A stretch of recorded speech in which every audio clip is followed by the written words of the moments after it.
the news over the last 24 hours, the information that has come to me over the last 24 hours has been somewhat meagre in quantity, but I think it is fair to say that it has been important in terms of its potential weight. So I'm anticipating that this is going to be a relatively short video, though, well, we shall see. But two stories, it seems to me, stand out for importance. One is, again, the fighting in Ukraine, and specifically the battle for Avdeyevka. And the second is certain statements by the former US President Donald Trump, the likely future candidate for the Republican Party, the person who's going to stand for the presidency in November on behalf of the Republican Party. And he said some things about NATO, which have caused a surge of alarm across Europe. But let's first of all turn to the information from the battlefronts in Ukraine. And in terms of actual news about the fighting, there has been relatively little. I doubt that this means, by the way, that there has been less actual fighting going on. On the contrary, I think it is more likely than not that the fighting over the last 24 hours has actually intensified on every part of the contact line.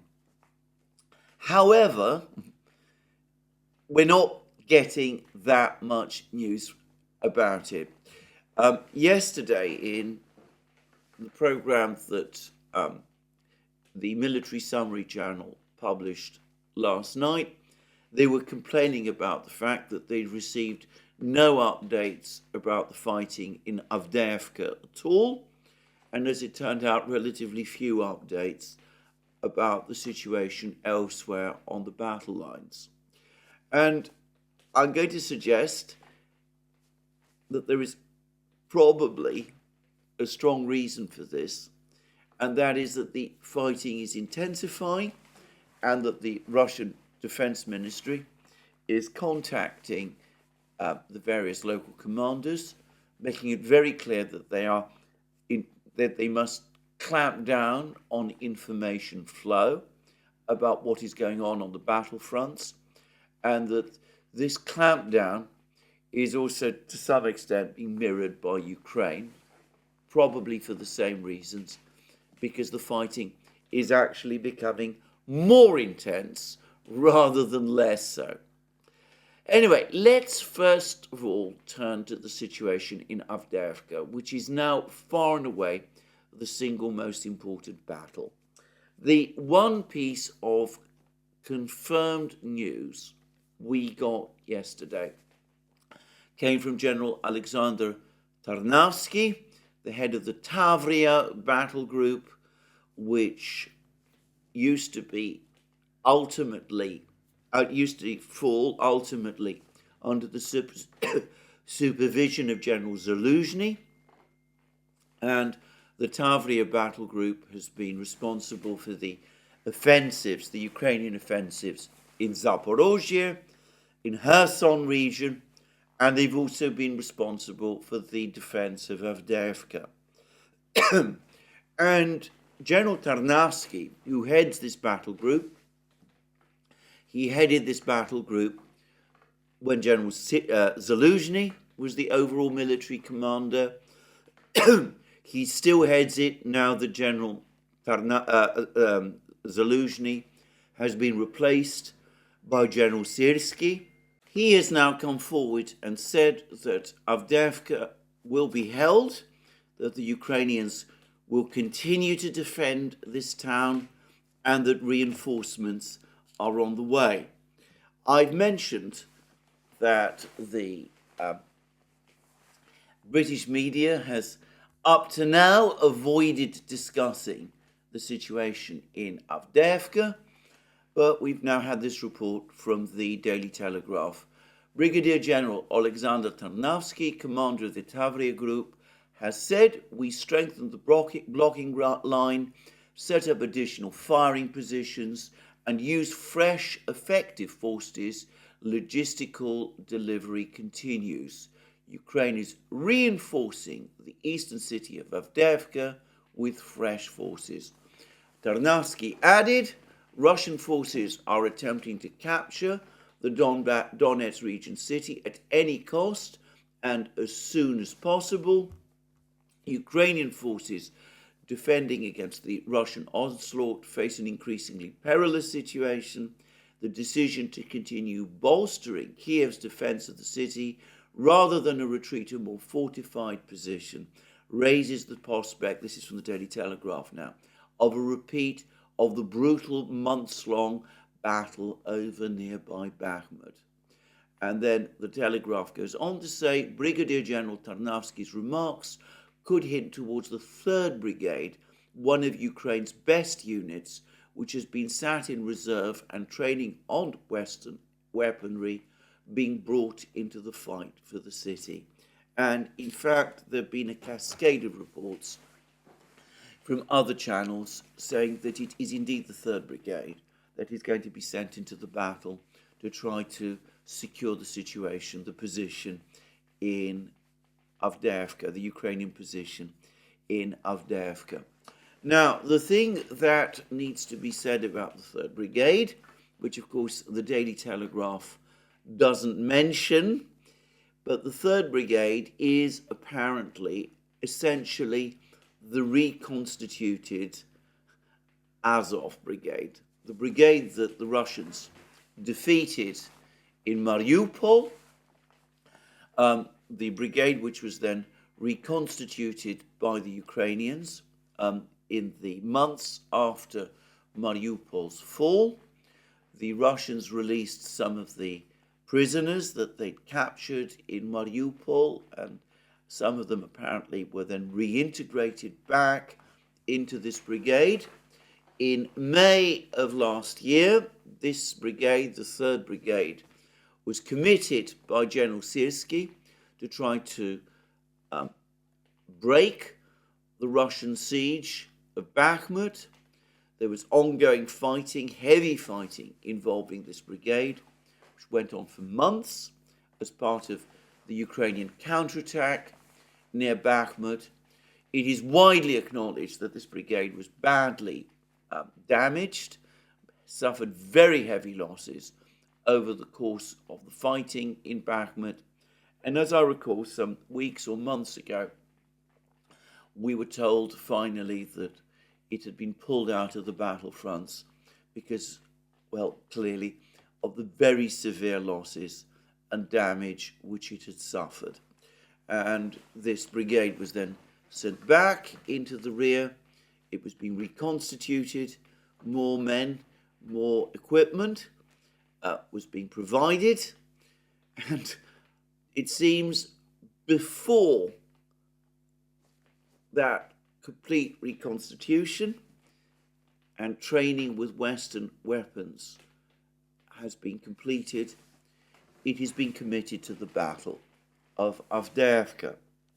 And the Daily Telegraph is absolutely right to say that this is starting to repeat what we saw in Bakhmut, because it became obvious to most people, certainly to me, in about late February, March of last year, that Bakhmut would fall, that defending this town was becoming unsustainable for the Ukrainians, that the losses the Ukrainians were incurring in trying to defend Bakhmut were wholly out of proportion to any prospects, that to any potential gains that they might achieve by doing so.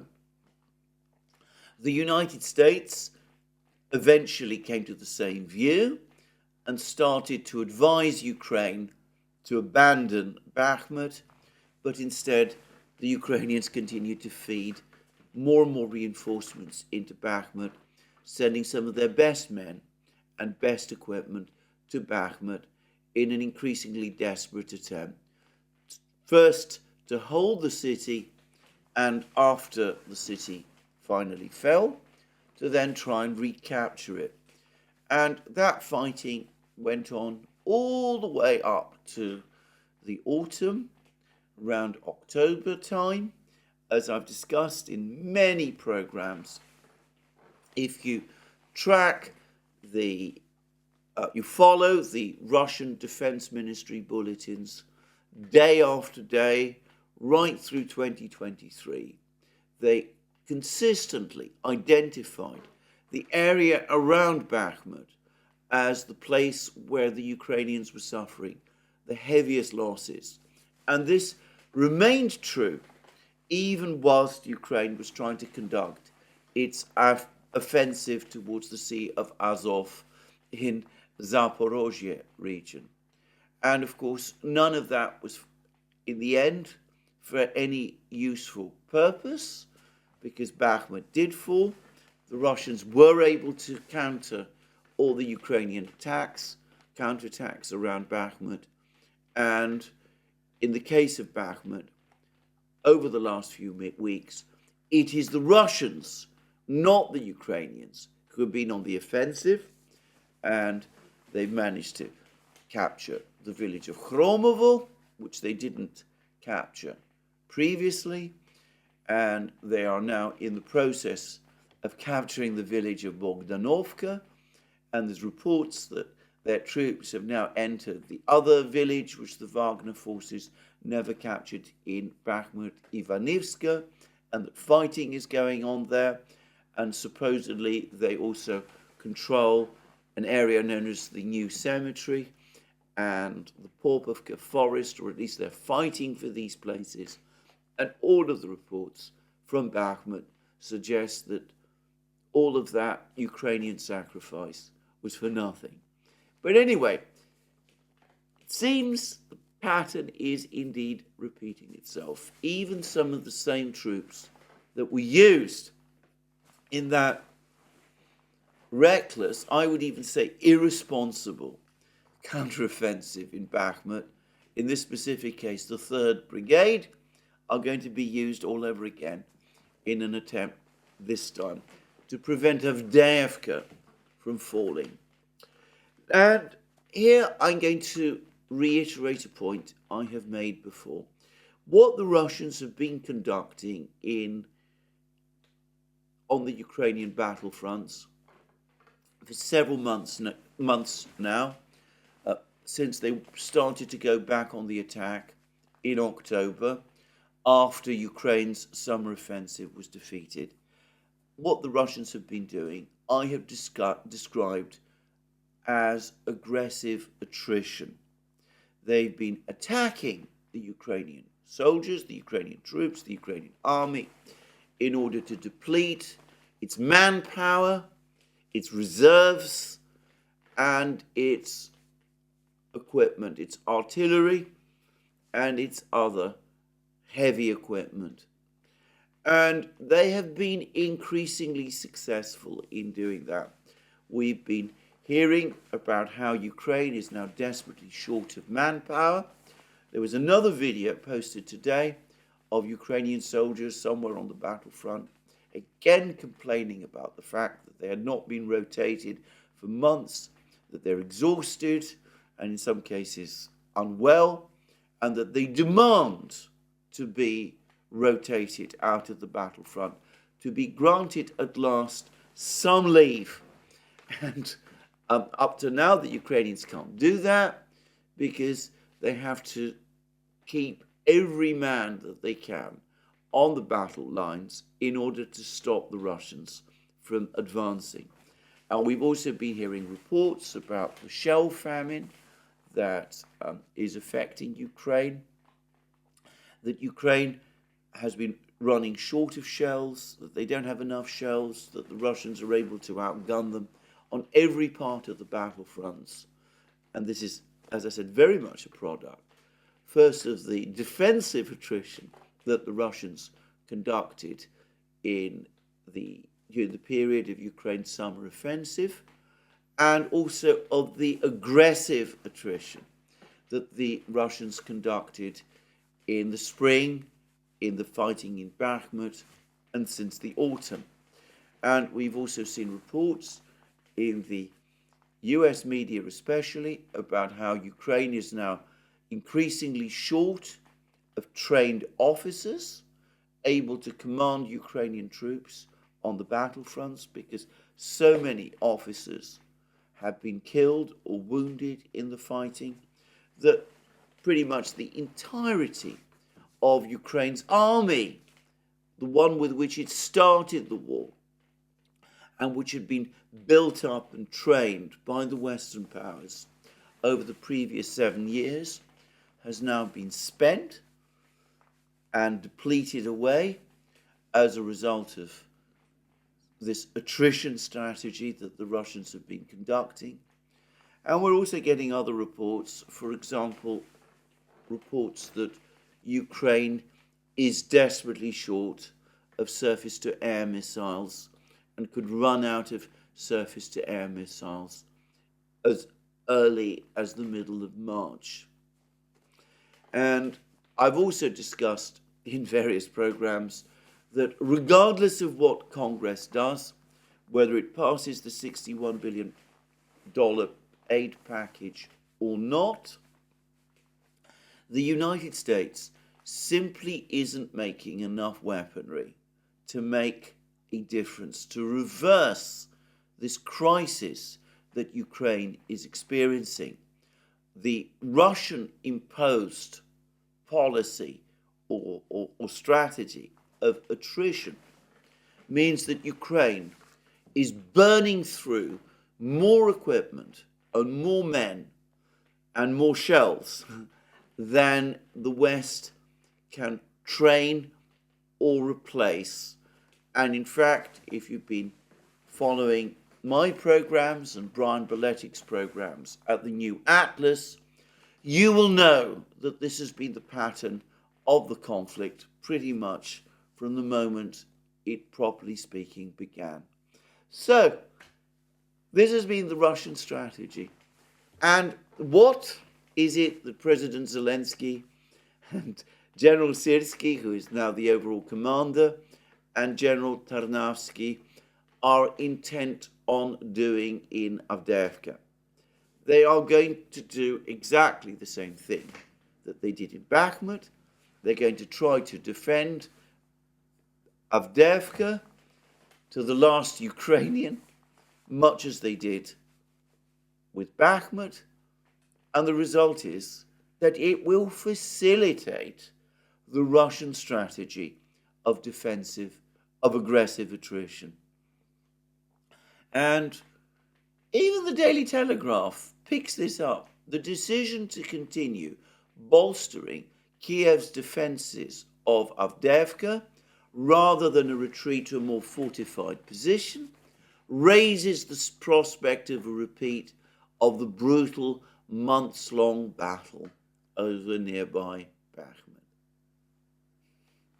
But that is the preferred strategy of Zelensky, Syrski, and apparently Tarnavsky.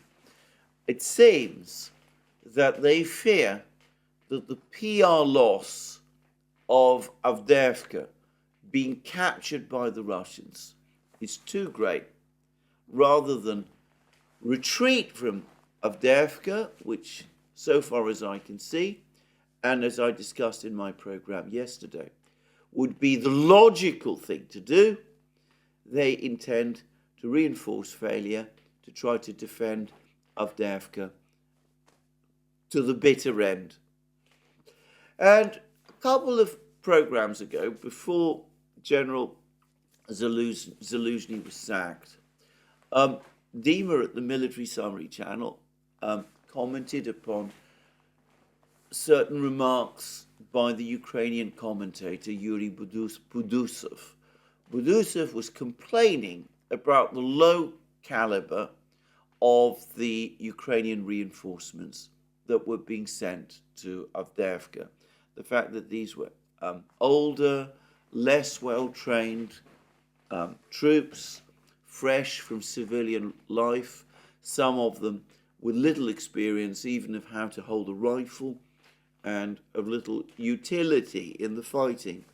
And Dima at the Military Summary Channel said that this was, in fact, a sign that the Ukrainians had decided to retreat from Avdeyevka, and that that decision was, in fact, in some respects, a wise one.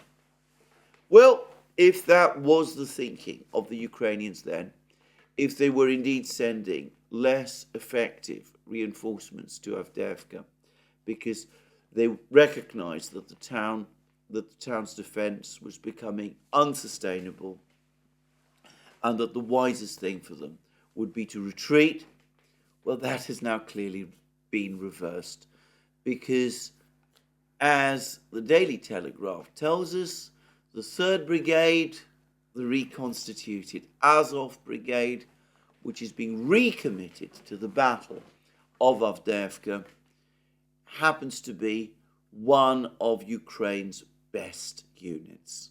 They're now sending some of their best units to the battle in order to try to reverse its course. Now, Dima, in his very latest program, has again floated the possibility of a Ukrainian counterattack towards Krasnogorovka, this village to the north of Avdeyevka, which the Russians captured back in March of last year. I've already expressed my own strong doubts that such an operation is remotely possible. But anyway, we will see what Generals Syrskyi and Tarnavsky and President Zelensky tried to do, whether they will try to feed Ukrainian reinforcements into Avdeyevka itself, to try to hold the line there, or whether, on the contrary, they will try to get to the rear of the Russians by launching an attack towards Krasnogorovka, an operation which Dima correctly says the Russians will already have anticipated and presumably prepared for. Well, I'm not going to get into a discussion of this. I don't think it is for me to try to anticipate Ukrainian plans. But what we are hearing in the meantime, even though reports remain very sketchy, is that the Russian operations within Avdeyevka do continue.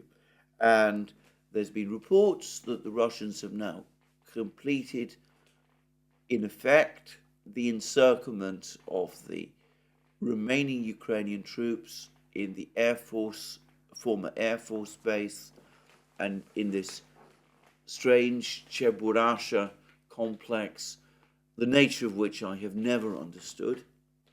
It's been a puzzle again that Ukrainian troops were left in these places where it looked all but certain that they would be cut off, but that appears to have been the decision that was taken, so no retreat, and they are now in effect surrounded. And well, maybe the 3rd Brigade will be able to come to their rescue, but it doesn't seem very likely to me. And the probability is, anyway, that the Russians, who almost certainly now have more troops on the battlefronts than the Ukrainians do, will be able to counter whatever offensives or counteroffensives the Ukrainians launch in the Avdeyevka area. Of course, the Russians also have overwhelming air superiority, and I've discussed how they've been bombing Avdeyevka relentlessly. And I saw a report yesterday that as well as bombing the metropolitan area of Avdeyevka, the Russians have also been bombing the roads, the remaining roads leading into Avdeyevka, and have been able to inflict major damage on the Ukrainian reinforcements that the Ukraine has been trying to funnel in. Anyway, as I understand it, heavy fighting continues across Avdeyevka itself, probably the case is that the Russians are continuing to tighten their grip on the town. They may just possibly have paused to wait to see what Generals Syrskyi and Tarnavsky and President Zelensky would do. Now they know. They will no doubt calibrate their response to deal with this situation. They will no doubt prepare to receive the 3rd Brigade, and it's clear now that this battle is far from over and will continue at least for a few more weeks. And Valterson, on his Twitter X thread, has discussed in detail the extremely heavy losses that Ukraine potentially could suffer if it made the mistake of trying to hold on to Avdeyevka and even to counterattack there. And, well, that seems to be the scenario that we're looking at. Now, aggressive attrition by the Russians, best units of the Ukrainian army, the 3rd Brigade, now being ground down in Avdeyevka as well. And of course, potentially that opens the way for further Russian advances in other places. I said in my program yesterday that there are reasons to think that the Russians might be preparing some big move in the Rabotino-Verbovoye area. The Russian Ministry of Defense has stopped providing information about the events on that battlefront, which could be a sign that they're preparing something there. And sure enough, today, Vladimir Saldo, the governor of the Russian-controlled part of Kherson region, has come forward and has said that the Russians are indeed on the move in this precise area, and he seemed to hint that more was on the way. Well, that's principal information as of today about the situation on the battlefronts in Ukraine. There have been more reports of further Russian progress in the Marinka area, Novomikhailivka, steadily being captured by the Russian forces. Some reports that the Russians have outflanked this other village of Pobyeda to the southwest of Marinka, and that they might be soon in a position to capture that village as well. There's some reports also that they're fighting in Georgievka and that they're making further advances near Kupiansk in Sinkovka, this village of Sinkovka. But we've had a scarcity of news, dearth of news from the battlefronts. And as I said, when that happens, it strongly suggests to me that the word has gone out from the Russian Defense Ministry, perhaps telling soldiers on the battlefronts, perhaps telling some of the war reporters, we don't want you to provide information at this time, and I suspect we'll be getting an awful lot more at some point over the next few days. Well, that is all I'm going to say about Ukraine today. There continues to be gradual progress through the US Senate for the $61 billion appropriation bill for Ukraine. Of course, this is linked with funding for Taiwan and Israel. The big question is how the House of Representatives will respond. The House of Representatives up to now has seemed unresponsive to further funding for Ukraine, and they previously insisted that funding must be provided for the border before they will authorize funding for Ukraine. But as I've also said, I find it very difficult myself to predict the outcome of parliamentary maneuvers in the US Congress, and I think we'll just have to wait and see what happens there. For the moment, I think it is notable that only 17 Republican senators are voting for this appropriations bill. A majority of Republican senators in the Senate are either voting against or abstaining, and I suspect that that might be a straw in the wind once this bill finally reaches the House, and we'll see what Speaker Johnson decides to do about it there. But anyway, there we go. We shall see what happens, and the Ukrainians preparing to fight for Avdeyevka, we'll see how far that battle goes. Anyway, turning to other matters, turning to the other big topic I chose to discuss, and this is this comment that Donald Trump made about something that he said he discussed with the leader of a big European country.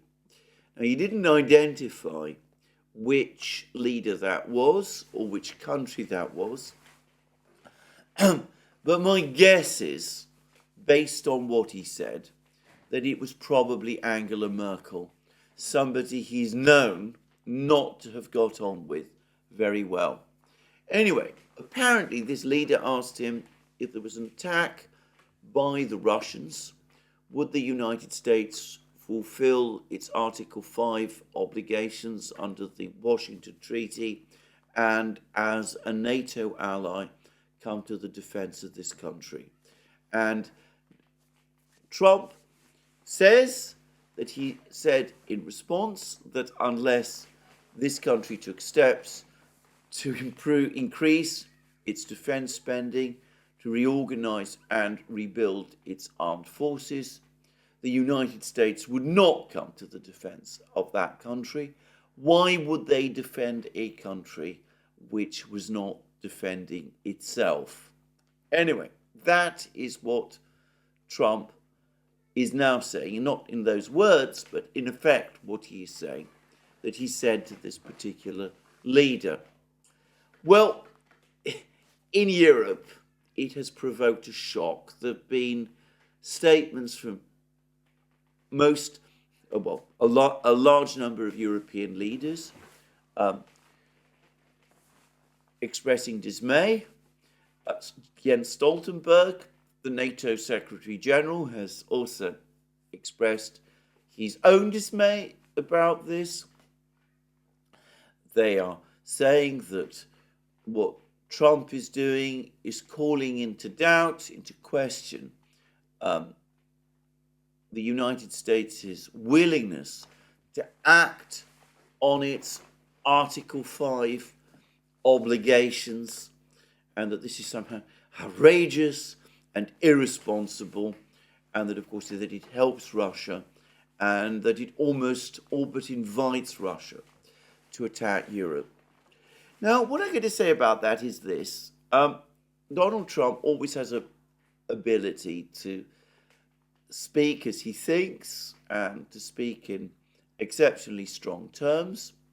And, of course, the people he's talking to is his Republican electorate, the people he wants to win over so that he can be nominated for the presidential election.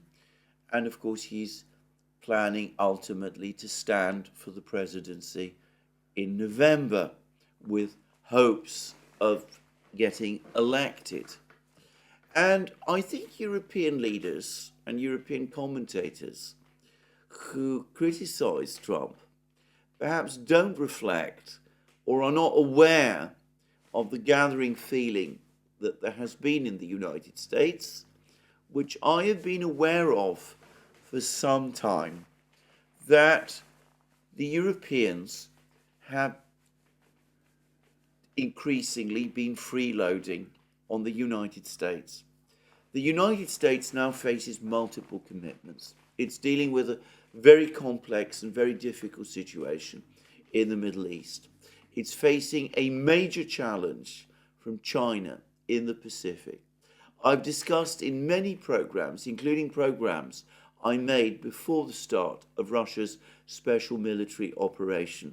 I've discussed in many programs the fact that the United States is facing a commitments crisis, that it cannot be strong in all of these places at the same time, that it is having to make decisions and priorities, and that it is not surprising in this context that Americans are increasingly starting to say to themselves, well, why should we carry this enormous burden of defense?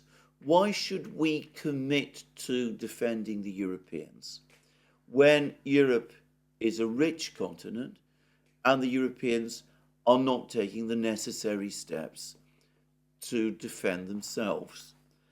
Ultimately, if you took the comments of someone like Stoltenberg to their extreme lengths, you could even arrive at a situation where the Europeans could say, well, look, we are not going to spend any money on defense at all.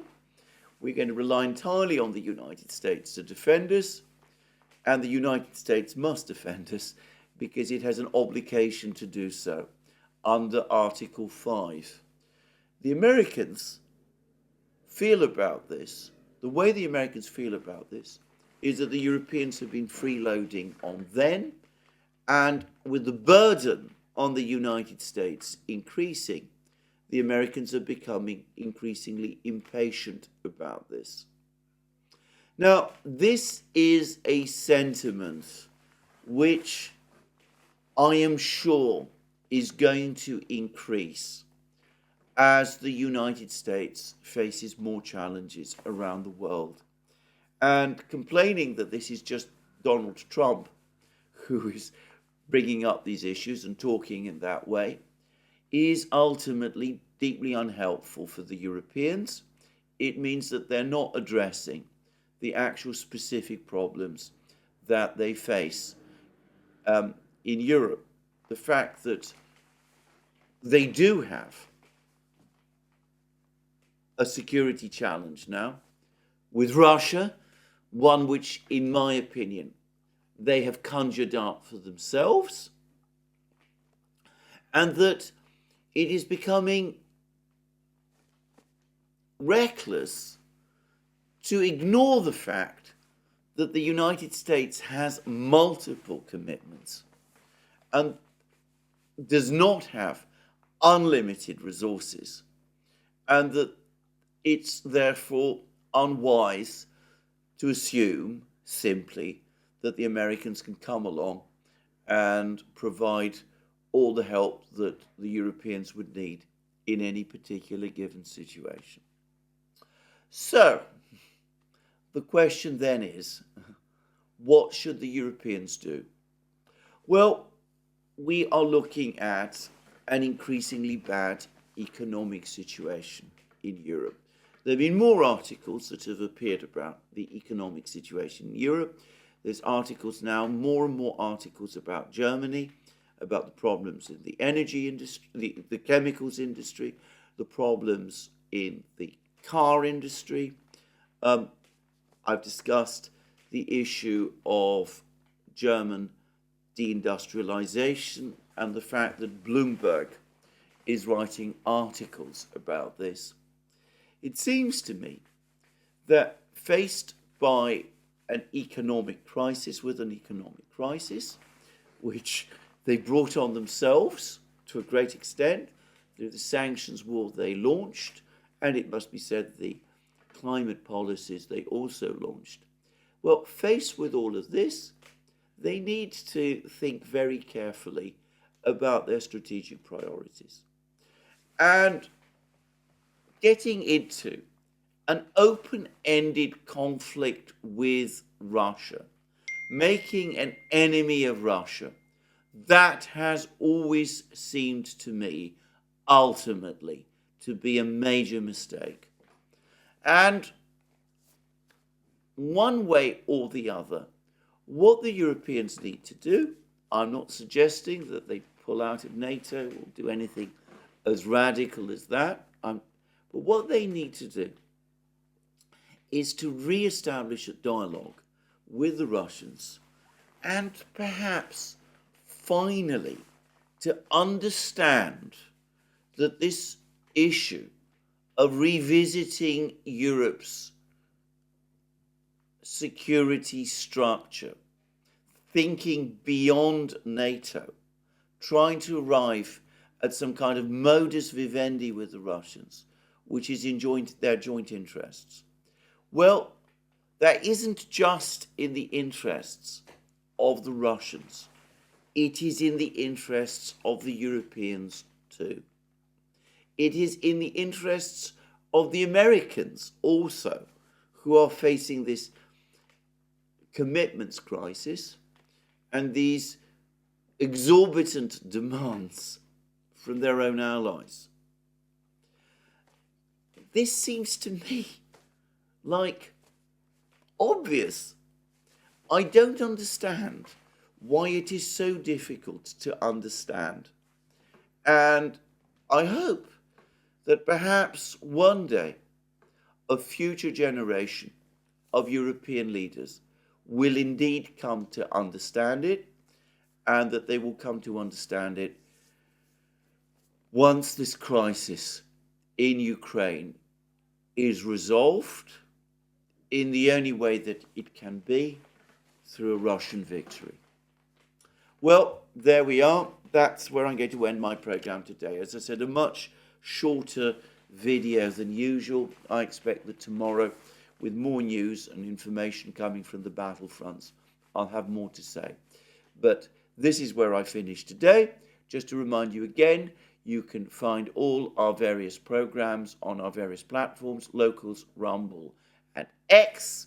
Don't forget, you can also support our work via Patreon and Subscribestar. Links under our video, under this video. Don't forget to check out our shop. Lots of great things there: magic mugs, hats, hoodies, t-shirts, sweatshirts, all those great things. And last but not least, please remember, if you've liked this video, to press the like button and to check your subscription to this channel. That's me for today. More from me soon. Have a very good day.